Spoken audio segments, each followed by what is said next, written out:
ಕರುನಾಡ ಸುದ್ದಿಗಳನ್ನ ನಿಮ್ಮ ಮುಂದೆ ಪ್ರಸ್ತುತಪಡಿಸೋ ನಾಡು ನಾಡಿಗೆ ಸ್ವಾಗತ. ನಾನು ದಿವ್ಯಶ್ರೀ. ಮೊದಲಿಗೆ ಮುಖ್ಯಾಂಶಗಳು. ಸಿಎಂ ಸದಾನಂದ ಗೌಡರಿಗೆ ಪಕ್ಷೇತರರ ಬೆಂಬಲ. ಪರಿಷತ್ ಚುನಾವಣೆಯಲ್ಲಿ ಡಿವಿ ಗೆಲ್ಲುವುದು ಬಹುತೇಕ ಖಚಿತ. ಇನ್ನೂ ಪ್ರಕಟವಾಗದ ಜೆಡಿಎಸ್ ನಿಲುವು. ಪೊಲೀಸಪ್ಪ ಫುಲ್ ಟೈಟಪ್ಪ. ವನವಾಸಿಯಲ್ಲಿ ಕುಡಿದು ತೇಲಾಡಿದ ಪೇದೆ. ಕೇಳಿದ್ದಕ್ಕೆ ನಾನಿರೋದೆ ಹೀಗೆ ಅನ್ನಪ್ಪ. ಚಳಿ ಚಳಿ ತಾಳೆನು ಈ ಚಳಿಯ. ಕೊರೆಯುವ ಚಳಿಗೆ ರಂಗನತಿಟ್ಟು ಖಾಲಿ ಖಾಲಿ. ಇಲ್ಲವೇ ಇಲ್ಲ ಹಕ್ಕಿಗಳ ಕಲರವ. ಕನ್ನಡಕ್ಕೆ ಮತ್ತೊಂದು ಗರಿ. ಗೋಪಾಲಕೃಷ್ಣ ಪೈಗೆ ಕೇಂದ್ರ ಸಾಹಿತ್ಯ ಅಕಾಡೆಮಿ ಗೌರವ. ಸ್ವಪ್ನ ಸಾರಸತ್ವ ಕಾದಂಬರಿಗೆ ಒಲಿಯಿತು ಗೌರವ. ಮುಸ್ಲಿಂ ಹುಡುಗಿ ಹಿಂದೂ ಹುಡುಗ. ಮನೆಯವರ ವಿರೋಧದ ನಡುವೆ ವಿವಾಹ. ಈಗಲಾದ್ರೂ ತೊಂದರೆ ಕೊಡಬೇಡಿ ಅಂತಿದೆ ಗುಲ್ಬರ್ಗಾ ಜೋಡಿ.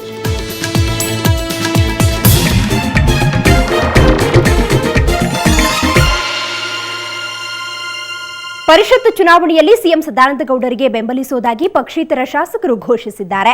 ಬೆಂಗಳೂರಿನಲ್ಲಿ ಮಾತನಾಡಿದ ಶಿವರಾಜ್ ತಂಗಡಗೆ ನಾಳಿನ ಚುನಾವಣೆಯಲ್ಲಿ ಸಿಎಂ ಸದಾನಂದ ಗೌಡರಿಗೆ ಬೆಂಬಲಿಸುವುದಾಗಿ ಹೇಳಿದರು.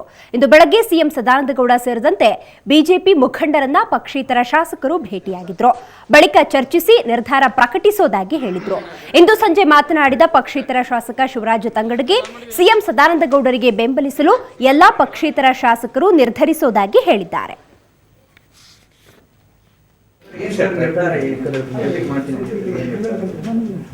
ನಾವೀಗ 5 ಮಂದಿ ಪಕ್ಷೇತರರು ಸೇರಿ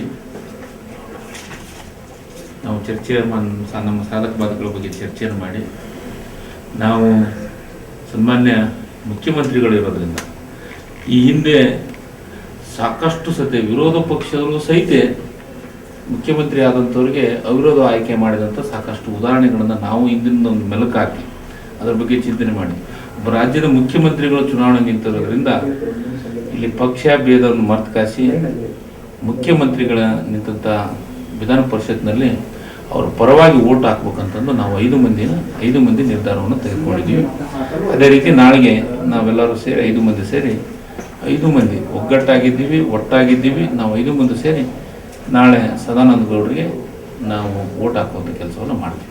ಏನು ಕಾರಣ ಸರ್? ಒಂದು ಕಾರಣ ತಮಗೆಲ್ಲ ಗೊತ್ತಿದೆ.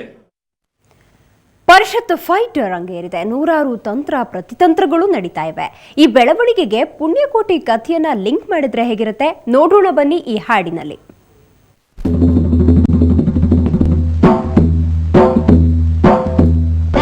ಮಂಡಲ ಮಧ್ಯದೊಳಗೆ ಬೆರೆಯುತ್ತಿಹ ಕರ್ನಾಟ ದೇಶದಿ ಇರುವ ಕಾಳಿಂಗನೆಂಬ ಕನ್ನಡ ಪರಿಯನೆಂದು ಬೇಳ್ವೆನು.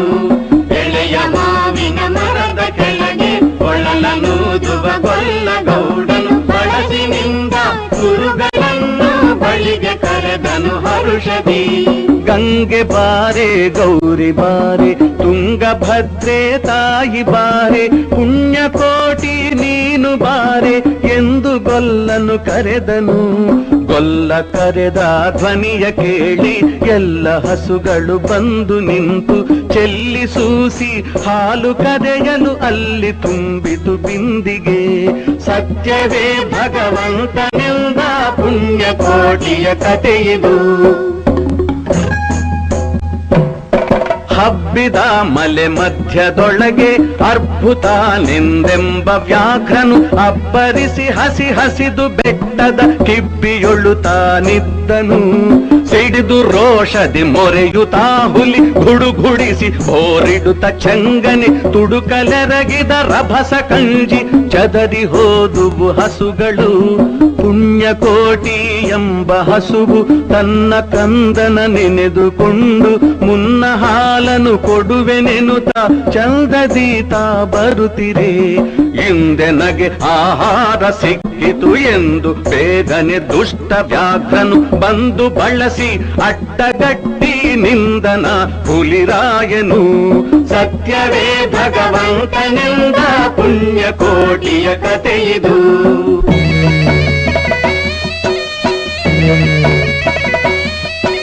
ಹಸಿದ ವೇಳೆಗೆ ಸಿಕ್ಕಿದೊಡವೆಯ ವಶವ ಮಾಡದೆ ಬಿಡಲು ನೀನು ನುಸುಳಿ ಹೋಗುವೆ ಮತ್ತೆ ಬರುವೆಯ ಹುಸಿಯ ನಾಡುವೆ ಎಂದಿತು.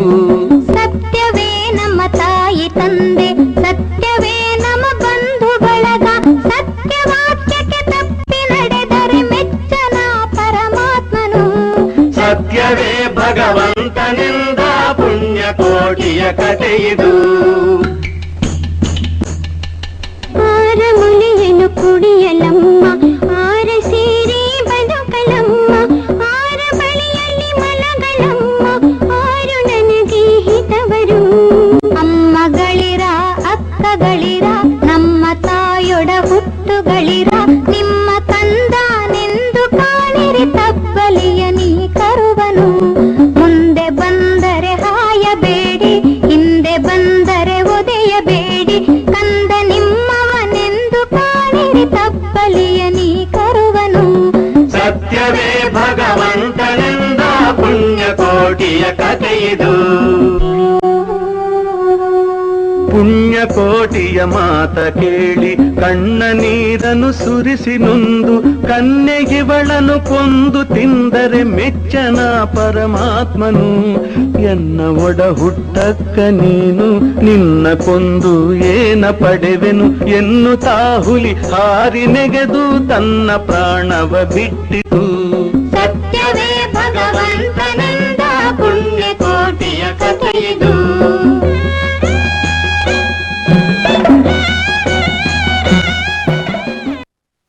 ಇನ್ನು ಅಕ್ರಮ ಸಂಬಂಧದ ಗುಟ್ಟು ತಿಳಿದಿದ್ದ ನಾದಿನಿಯನ್ನ ಅತ್ತಿಗೆಯೇ ಕೊಲೆ ಮಾಡಿರುವ ಘಟನೆ ದಾವಣಗೆರೆ ಜಿಲ್ಲೆ ಕಳವೂರಿನಲ್ಲಿ ನಡೆದಿದೆ. ಕಲ್ಪನಾ ಕೊಲೆಯಾದ ಮಹಿಳೆ. ಮಲಗಿದ್ದಾಗ ಆಕೆಯ ಗಂಡ ಹಾಗೂ ಅತ್ತಿಗೆ ಸೀಮೆ ಎಣ್ಣೆ ಸುರಿದು ಬೆಂಕಿ ಹಚ್ಚಿ ಕೊಲೆ ಮಾಡಿದ್ದಾರೆ. 8 ತಿಂಗಳ ಹಿಂದೆಯಷ್ಟೇ ಕಲ್ಪನಾಳನ್ನ ಕಳವೂರಿನ ಷಣ್ಮುಖಪ್ಪ ಅವರಿಗೆ ಕೊಟ್ಟು ಮದುವೆಯನ್ನ ಮಾಡಲಾಗಿತ್ತು. ಈ ಸಂದರ್ಭದಲ್ಲಿ ಹುಡುಗನಿಗೆ 2 ಲಕ್ಷ ರೂಪಾಯಿ ನಗದು 100 ಗ್ರಾಂ ಚಿನ್ನ ಕೊಟ್ಟು ಅದ್ದೂರಿಯಾಗಿ ವಿವಾಹವನ್ನ ಮಾಡಿಕೊಡಲಾಗಿತ್ತು. ಆದರೆ ಸಣ್ಣ ಪುಟ್ಟ ವಿಚಾರಗಳಿಗೆ ಗಂಡನ ಅಕ್ಕ ಕಿರಿಕಿರಿ ಮಾಡ್ತಿದ್ಲು ಎನ್ನಲಾಗಿದೆ. ಅಲ್ಲದೆ ಆಕೆ ಮತ್ತೊಬ್ಬನೊಂದಿಗೆ ಅಕ್ರಮ ಸಂಬಂಧ ಇಟ್ಕೊಂಡಿದ್ದ ವಿಷಯ ಕಲ್ಪನಾಗೆ ತಿಳಿದಿತ್ತು ಎನ್ನಲಾಗಿದೆ. ಅಕ್ರಮ ಸಂಬಂಧದ ಗುಟ್ಟು ಬಯಲಾಗುವ ಭಯದಿಂದ ಕಲ್ಪನಾಳನ್ನ ಕೊಂದಿದ್ದಾರೆ ಎಂದು ಮೃತಳ ಪೋಷಕರು ದೂರಿದ್ದಾರೆ. ಈ ಸಂಬಂಧ ಮಾಯಕೊಂಡ ಪೊಲೀಸ್ ಠಾಣೆಯಲ್ಲಿ ಪ್ರಕರಣ ದಾಖಲಿಸಿಕೊಳ್ಳಲಾಗಿದೆ. ಅವಳೆಲ್ಲ ಅವರ ನಾದಿನಿ ಒಂದು ಸಂಬಂಧ ಇಟ್ಕೊಂಡಾಳೆ ಇದ್ದೂರಾಗೆಯ ತಂಗಿ ಕಣ್ಣಾರೆ ಒಂದಿನ ನೋಡಿಲ್ಲ ಅಂತೆ. ಅದಕ್ಕೋಸ್ಕರ ಅವರೇ ಸೀಮೆಣ್ಣೆ ಇಟ್ಟು ಬೆಂಕಿ ಇಟ್ಟಿದ್ದಾರೆ. ಕಣ್ಣಾರೆ ನೋಡಿದ್ಲಂತೆ. ಗಣ್ಣೆ ಹೇಳಿತ್ತಲ್ಲ, ಫೋನ್ ಮಾಡಿತ್ತು ನನ್ನ ಮಗಳಿಗೆ, ಹಿಂಗಾಗಿತ್ತು ಬರ್ರಿ ಅಂತ. ಆಕೆ ಏನು ಯಾರನ್ನ ಏನು ಮಾಡ್ಕೊಂಡ್ರೆ ಅದು ನಮಗೆ ಗೊತ್ತಿಲ್ಲ ಬರೋದಂತ ಮನೆಗೆ. ಈಕೆ ಇದ್ರೆ ಅಸಲ್ಲ ಅಂತಂದು ಈ ಥರ ಮಾಡಿಬಿಟ್ರು. ಅತ್ತ ಬನವಾಸಿಯಲ್ಲಿ ಕದಂಬೋತ್ಸವ ತಯಾರಿ ನಡೀತಾ ಇದ್ರೆ ಇತ್ತ ಮಂಜುನಾಥ್ ಎಂಬ ಪೊಲೀಸ್ ಪೇದೆಯೊಬ್ಬ ಬನವಾಸಿಯ ಸರ್ಕಲ್ನಲ್ಲಿ ಕುಡಿದು ದಬ್ಬಾಳಿಕೆ ಮಾಡ್ತಾ ಇದ್ದ. ಇದನ್ನ ಪ್ರಶ್ನಿಸಿದ ಸುದ್ದಿವಾಹಿನಿಯ ಪ್ರತಿನಿಧಿಗೆ ನೀನೇನ್ ಮಾಡ್ಕೊಳ್ತೀಯೋ ಮಾಡ್ಕೋ ಎಂದಿದ್ದಾನೆ. ಈತನ ವರ್ತನೆಯಿಂದ ಬನವಾಸಿಯ ಸಾರ್ವಜನಿಕರಲ್ಲಿ ಬೇಸರ ಉಂಟಾಗಿದೆ. ಬನವಾಸಿಯ ಕದಂಬೋತ್ಸವ ತಯಾರಿ ವೀಕ್ಷಿಸಲು ಆಗಮಿಸಿದ್ದ ಶಿರಸಿ ಡಿವೈಎಸ್ಪಿ ಎನ್.ಡಿ. ಭಿರ್ಜೆಗೆ ವಿಷಯ ತಿಳಿದ ತಕ್ಷಣ ಪೊಲೀಸ್ ಪೇದೆ ಮಂಜುವನ್ನ ಪೊಲೀಸ್ ಜೀಪ್ನಲ್ಲಿ ಕರ್ಕೊಂಡು ಹೋಗಿ ವೈದ್ಯಕೀಯ ತಪಾಸಣೆ ಮಾಡಿಸಲು ಸೂಚಿಸಿದ್ರು. ಈ ಕುರಿತು ಬನವಾಸಿ ಪಿಎಸ್ಐ ಶಿವಾನಂದ ಮಾತನಾಡಿ, ಎಲ್ಲರೂ ಒಂದೇ ರೀತಿ ಇರಲು ಸಾಧ್ಯವಿಲ್ಲ, 5 ಬೆರಳು ಸಮ ಇಲ್ಲ ಅಂತ ಹೊರಟೆ ಹೋದ್ರು.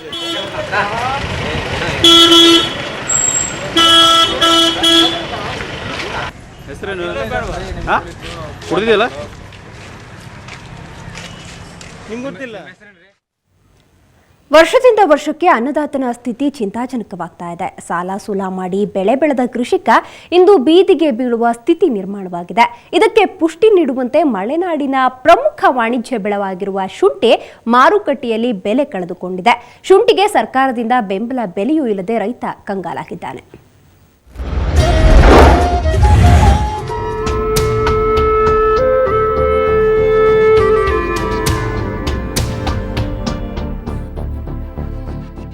ಮಲೆನಾಡಿನ ಪ್ರಮುಖ ಬೆಳೆಗಳಲ್ಲಿ ಒಂದು ಶುಂಠಿ. ಈ ಮೊದಲಿಗೆ ಕರಿಮೆಣಸು, ಏಲಕ್ಕಿ ಬೆಳೀತಾ ಇದ್ದ ಮಲೆನಾಡಿಗರಿಗೆ ಶುಂಠಿ ಬೆಳೆ ಲಾಭದಾಯಕ ಅನ್ನೋದನ್ನ ತೋರಿಸಿಕೊಟ್ಟಿದ್ದು ಕೇರಳಿಗರು. ಆದ್ರೆ ಈಗ ಶುಂಠಿಗೆ ಬೆಲೆ ಇಲ್ಲದಂತಾಗಿದೆ. ಕಳೆದ ವರ್ಷ 65 ಕೆಜಿಯ 1 ಮೂಟೆ ಶುಂಠಿಗೆ 1100 ರಿಂದ 1500 ರೂಪಾಯಿ ಇತ್ತು. ಈ ವರ್ಷ 1 ಮೂಟೆ ಶುಂಠಿ ಬೆಲೆ 250 ರಿಂದ 300 ರೂಪಾಯಿಗೆ ಇಳಿದಿದೆ.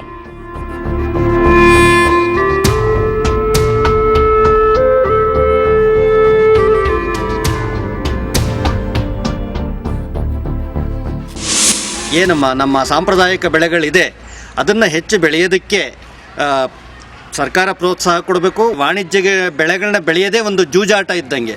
ಒಂದು ಸಾರಿ ಬೆಲೆ ಏರಿರುತ್ತೆ, ಇನ್ನೊಂದು ಸಾರಿ ಕಡಿಮೆ ಆಗುತ್ತೆ. ಒಂದು ಸರಿ ಏರಿದ್ದನ್ನು ನೋಡ್ಕೊಂಡು ಭಾಳ ಲಾಭ ಬಂತು ಅಂತಾರೆ, ಮತ್ತೆ ಹೆಚ್ಚು ಬೆಳೆಯೋದಕ್ಕೆ ಇನ್ವೆಸ್ಟ್ ಮಾಡಿ ಅದನ್ನು ಕಳ್ಕೊಂತಾರೆ.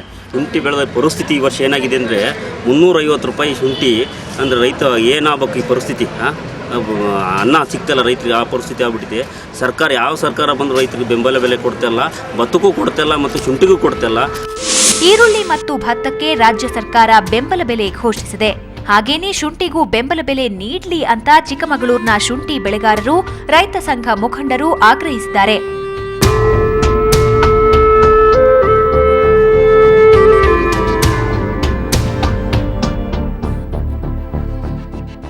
ಕ್ಯಾಮರಾಮನ್ ಮಹೇಶ್ ಜೊತೆಗೆ ಆಲ್ದೂರ್ ಕಿರಣ್, ಸುವರ್ಣ ಸುದ್ದಿವಾಹಿನಿ, ಚಿಕ್ಕಮಗಳೂರು. ಕನ್ನಡದ ಹಿರಿಯ ಲೇಖಕ ಗೋಪಾಲಕೃಷ್ಣ ಪೈ ಅವರಿಗೆ 2010ನೇ ಸಾಲಿನ ಕೇಂದ್ರ ಸಾಹಿತ್ಯ ಅಕಾಡೆಮಿ ಪ್ರಶಸ್ತಿ ಸಂದಿದೆ. ಪೈ ಅವರ ಸ್ವಪ್ನ ಸಾರಸ್ವತ ಕಾದಂಬರಿಗೆ ಈ ಪ್ರಶಸ್ತಿ ಲಭಿಸಿದೆ. ಈ ಸಂಬಂಧ ಇಂದು ಸಂಜೆ ನವದೆಹಲಿಯಲ್ಲಿ ಅಧಿಕೃತ ಪ್ರಕಟಣೆ ನೀಡಲಾಗುವುದು ಎಂದು ಕೇಂದ್ರ ಸಾಹಿತ್ಯ ಅಕಾಡೆಮಿಯ ಮೂಲಗಳು ತಿಳಿಸಿವೆ. ಕೊಂಕಣಿ ಸಮುದಾಯದ ಚರಿತ್ರೆ ಹಾಗೂ ಜೀವನ ವಿಧಾನ ಕುರಿತ ಸ್ವಪ್ನ ಸಾರಸ್ವತ ಕಾದಂಬರಿ ಈಗಾಗಲೇ ಹಲವು ಪ್ರಶಸ್ತಿಗಳಿಗೆ ಭಾಜನವಾಗಿದೆ. ಈ ಕಾದಂಬರಿಯ ಸೂರ್ಯನಾರಾಯಣ ಚಡಗ ಕನ್ನಡ ಕಾದಂಬರಿ ಪ್ರಶಸ್ತಿ, ಡಾ ಶಾಂತಾರಾಮ್ ಪ್ರಶಸ್ತಿ ಸೇರಿದಂತೆ ಹಲವು ಪ್ರಶಸ್ತಿಗಳನ್ನು ಪಡೆದಿದೆ.